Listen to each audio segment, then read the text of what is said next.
and welcome back to the Misty Morrison Podcast. I'm your host, Misty Morrison, and this is episode 55 of Petty Please. Here on the Misty Morrison Podcast, we love to read or listen. We love checking out these stories of pettiness, entitlement, revenge, bad bosses, bad neighbors, all the things, to be grateful that that is not our story. Before we get into our stories for the day, our usual housekeeping, whether you are new or returning, please engage with the content to help the channel grow. I am trying to build a little dream here. Any type of engagement online can help. It's free. If you're listening on podcast, please leave a 5-star review if you liked it. Anywhere else, you can give it a thumbs up, a like, a heart, subscribe for more, hit the bell icon to be notified when I post new videos, share it with a friend, comment with your thoughts on the stories down below. All the things. Long form content goes live on Tuesdays and Thursdays on YouTube and podcast. Short form content goes live on YouTube, TikTok, Instagram, and Facebook 3 times daily. Okay, into our stories for the day. Story number 1 is coming to us from r/petty revenge. Got fired from a job by my friend. All names are fake, but this is a real story. Have to mention that alcohol, weed, and nicotine comes up in this. Good disclaimers. So a couple months ago, I got fired from a drive-through only fast food restaurant for posting about my store manager, who was my friend/coworker before she was a store manager. The thing is, I posted it to my private Snap story with 3 people, now 2 thanks to Janessa. I know who told her, and I called her out in the meeting because she was, again, my friend. I know I shouldn't have posted about her, but honestly, I do not regret it. She was constantly confusing talking to her employees with gossiping about her employees to them. Let's call store manager Turd. Turd liked to walk around telling people that me, other coworkers, and my other friend, outside of work too, Patricia, were bad at our jobs and that we complained too much. The thing is, Turd started after almost everyone who worked there, as a regular employee, and she didn't even know how to do the most basic task we had at the store. She was constantly handing out the wrong things, constantly blaming her mistakes on the new hires. She was never at the store when she was scheduled. From what I understand, she was still getting paid for those days. She was just plain unprofessional. The past store manager, George, had asked me if I wanted to be a shift lead, and I got excited and said yes. This was right before George left, and he said he'd tell Turd to promote me. She never did. 6 months later, and 4 different texts asking about it, and Turd said I would not be a shift lead. The night before I talked to her in person about it, I posted that video. The video was me saying I was going to give my boss a new one, but I never said any names. The handbook says no posting about the job and using the business name online. Well, that meeting turned into me being fired. After the meeting, she went up to Patricia and told her I said bad things about her in the meeting, which didn't happen. Patricia then sent me a text the next day saying she no longer wishes to be friends with basically a backstabber and that she didn't want me to contact her again, and then blocked me. I didn't even get a chance to tell her it wasn't true. Something funny to note, I got locked in the bathroom for over an hour at this job, and they did nothing for about 45 minutes until Turd finally came back to the store from getting supplies, and she called the fire department. Okay, backstory over now for the juicy part. Oh, okay. Oh, it keeps going. Turd sells alcohol and nicotine and weed to the minors that work for her. Turd has come to work high on weed. Josh, her favorite lead who got promoted a week after he started, comes into work high every day. He admitted to me he takes an edible before every shift. Amanda, a minor, smokes in the bathroom at work and encourages the other minors to come with. Turd refused to train the new hires. It was so bad some did not know where the fridge was after working there for 3 weeks. Turd gossips about employees with other new employees. Turd and Lunesta, training lead who is the only one to tell on me for posting, said a lot that they are going to get supplies and then come back 3 hours later with 1 small bag of supplies and McDonald's. I should note the supply store is 10 minutes from our location. On top of this, we get 1 free small blank from our job. Blank because it would give away what the job was. And Turd encouraged the new hires to take the bigger sizes when that is another thing that she fired an employee for. So what did I do? Well, after I left, she texted me a long paragraph. I'm sure she sends to everyone she fired, giving me an email for the HR person. I'm sure you can probably guess what I did, but I sent an email with my other email address that they did not know. I included every little detail, from how Turd asked me if I could tell if she was high, to the selling of substances to minors. I put everything in that email. I never heard back from Turd and Josh. But Turd and Josh were drug tested, failed it, and got fired from what I know. I believe the only reason no one else was drug tested was because they're minors, but I could definitely be wrong. Lunesta still works there, but the whole store got retrained from what I know. My sisters love that place. It's very well known in my area and was featured in a popular TV show. So when they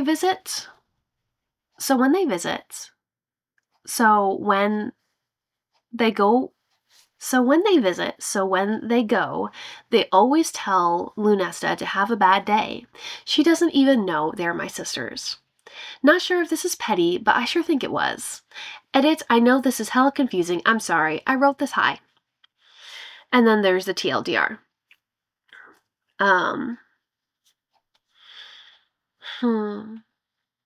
The TLDR says, Turd, my ex-friend, did a bunch of illegal and or stupid shit, got mad.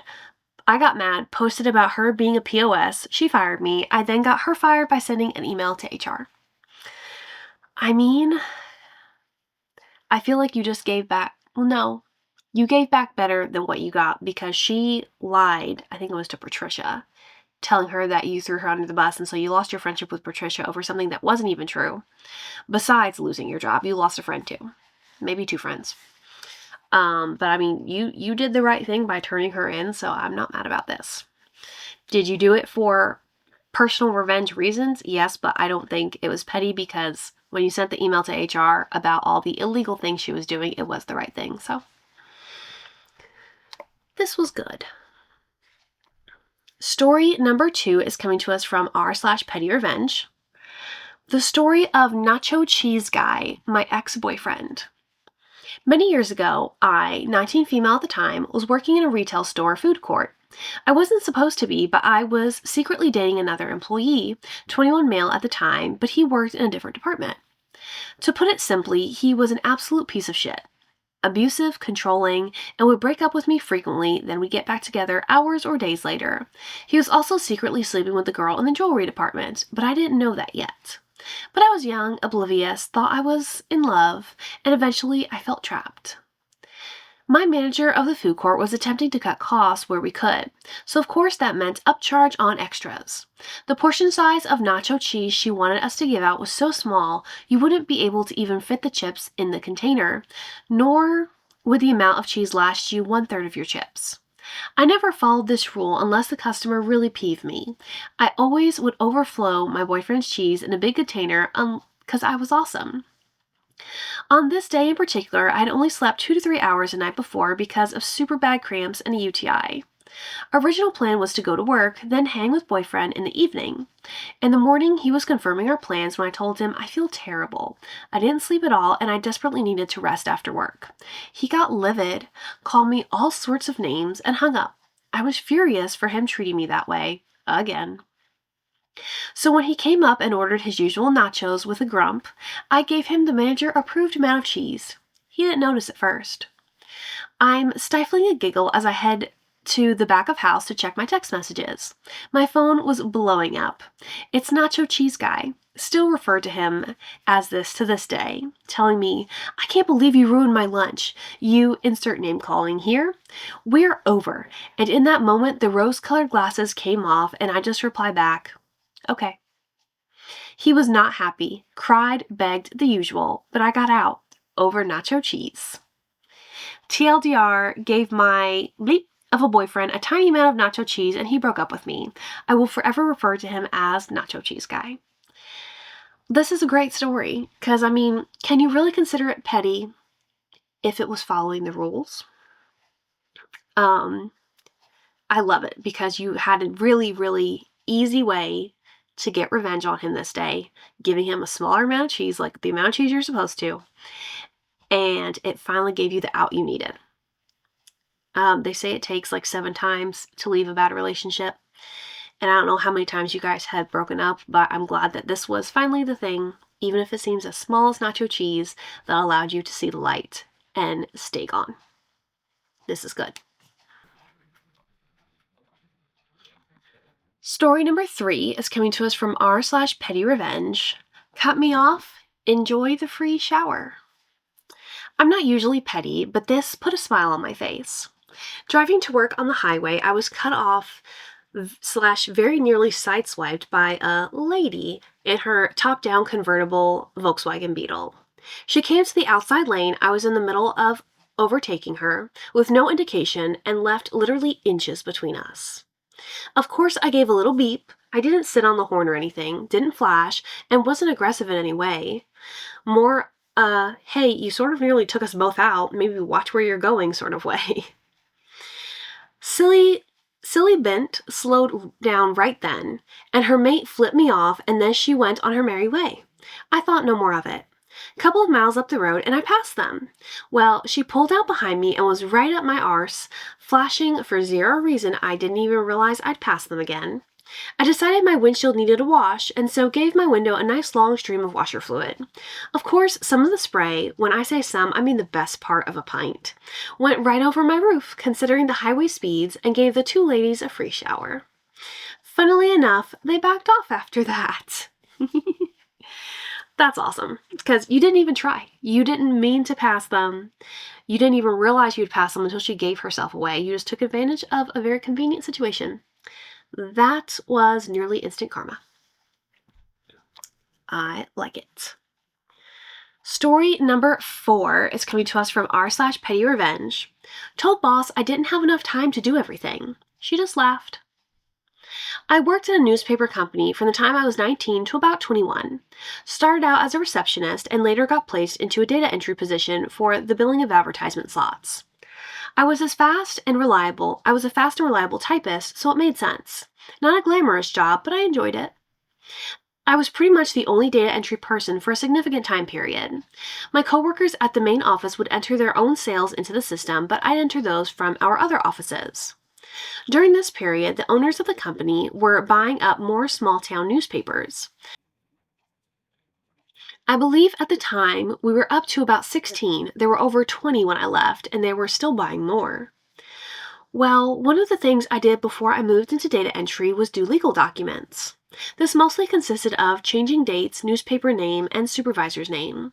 Then I would paste on a cutout of the notice that they require a legal document for and place them on my boss's desk for her to get signed and notarized.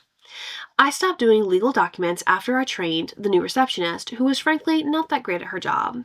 I don't remember why exactly, but my boss asked me if I could do a few legal documents one week. At this point in time, we had just bought 4 more newspapers, and I was pretty busy trying to keep up with the deadlines to do those legal documents. So I told her I didn't have the time to do them, and she just laughed at me and told me I'd figure it out. Keeping in mind that I'm 20, the youngest person in the office by at least a decade, overworked from being the sole person in charge of multiple newspaper advertisements, and a frequent scapegoat for any mistakes made in the data, which like 9 times out of 10 the mistakes were made by my boss. You can literally see this by checking who last opened and submitted an ad. They just never bothered verifying beforehand who made the mistake. I pointed this out countless times, and they just sheepishly walk away. Which all led me to decide to be a bit petty. So I went to my office and entered the data.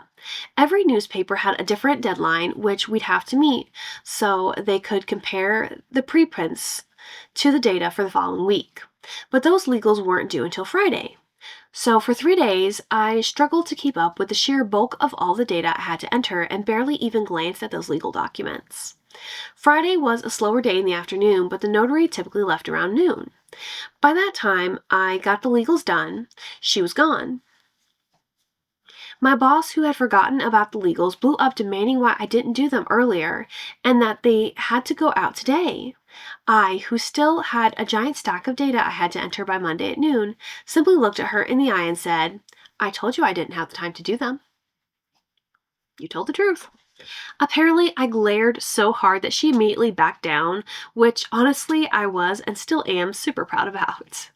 She ended up having to drive to the notary's house and get her to sign them and drive back to the office and fax them. The notary did not live in town. This is good. You literally said, I don't have the time to do this. You didn't say you didn't want to. You didn't say, maybe I can make it work. You said, I don't have the time. Point blank, period. And she just stopped because she said you would figure it out, that you would magically have more time. No, she got what she deserved. Story number 4 is coming to us from r/petty revenge. Hush Puppy. I posted this several years ago, but it was taken down, so enjoy a petty rerun. In my early 20s, I was living at home with my family in my grandmother's 100-year-old house in eastern North Carolina. No central air, just a few scattered window AC units, but not in my bedroom. In summer months, I would prop open the 6-foot windows with a box fan to try and cool off at night in order to sleep. The neighbor who lived next door had a little long-haired wiener dog who was yippy as the day is long. It didn't get worn out yapping all day, and when it got put out at night, it yapped and barked for hours, right outside my open window. It certainly didn't care if I had to get up in the morning for work, or tossed and turned several nights in a row during a heat wave. Its owners also seem to not hear my shouts of, "Shut up!" and the dog apparently didn't speak English, so cue the revenge. I was so tired, frustrated, hot, and angry one night. I went to the kitchen, grabbed the peanut butter, and went outside in my nightgown. I scooped up 3 to 4 fingerfuls of creamy, thick goodness and flung them over the neighbor's fence. I made kissy noises to get the little shit's attention, and in no time, its tongue was doing the Sistine Chapel on the roof of its mouth. My mom must have heard me downstairs at 1 a.m. and came to investigate. She stood on the back porch in her nightgown, watching me, asking me what in the hell I was doing. I went back inside and told her I was just trying to get some quiet and put away the jar. She started giggling. I headed to bed, and so did she. She told my dad what I had done because I heard him laughing like a braying donkey, the way he did when he really got tickled about something. Dog was fine and slept like a champ. Dog must have been found by its owner covered in Skippy because the frequency it was left outside during the heat wave decreased dramatically. That's good. That's very good. I mean, I can't even say this is petty because it was their dog they left outside. You just gave it a treat. You gave it a treat, made it happy, and it went to bed once it had its bedtime snack. I think this is great because, it sounds like you helped the dog and you helped your family. I would not call that one petty, but I enjoyed it. Story number 5 is coming to us from r/petty revenge. Okay, we're going to follow up with another dog one. Story number 6. I think I'm on 6. Story number 6 is coming to us from r/revenge stories. Dog Lady Revenge. Happened recently, but not this winter. I live in a cold place, like 6 to 9 months of winter cold. It was a warm winter day, so I made the kids go play outside. They built a couple snow forts and were launching snowballs at each other. Our lot is about a quarter acre, so not big but not small. The neighbors to the north, 4 dogs, were barking happily in the backyard, and our neighbors on the south,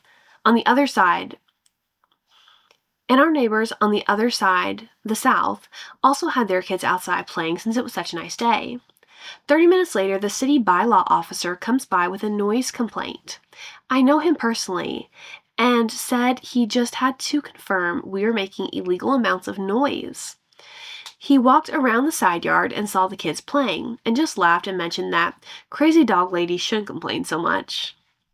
I knew what he was saying. He couldn't tell me by name that it was the dog lady next door, but he also thought her complaint was stupid.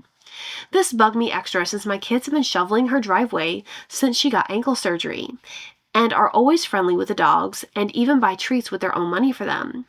To be fair, she's nice enough most of the time, but every once in a while when her meds are off, she can be kinda grumpy. I didn't want to start a war with her, but also felt like she needed some sort of revenge, so I bought a remote-controlled animal collar, mounted it high in the elm tree that borders our properties. Now every night when I get up to pee, I just click the remote button and it triggers the coyote call, which triggers the dogs. They sleep indoors with her They sleep indoors with her, but if I open my front door and listen carefully, I can just hear them barking like crazy. I always come back to bed with a smile on my face. I tried posting in Petty Revenge, but it got auto-removed. Not sure why, but there you go. Animal noise callers for the win. And this one was the not completely opposite problem. Yeah, it was. Because your neighbor was being grumpy. So you started making her dogs make noise, where our last one was doing anything to get the dog to be quiet. So, she should have been a better neighbor. She just should have been a better neighbor. And I do hope your kids, once she made this complaint on you guys, I do hope they quit shoveling her driveway. But that is 6 stories for this week's episode of Petty Please. Thank you so much for being here for another episode of the Misty Morrison Podcast. Remember, start each day with a grateful heart. Kindness changes everything, and I'll see you guys next time. Bye.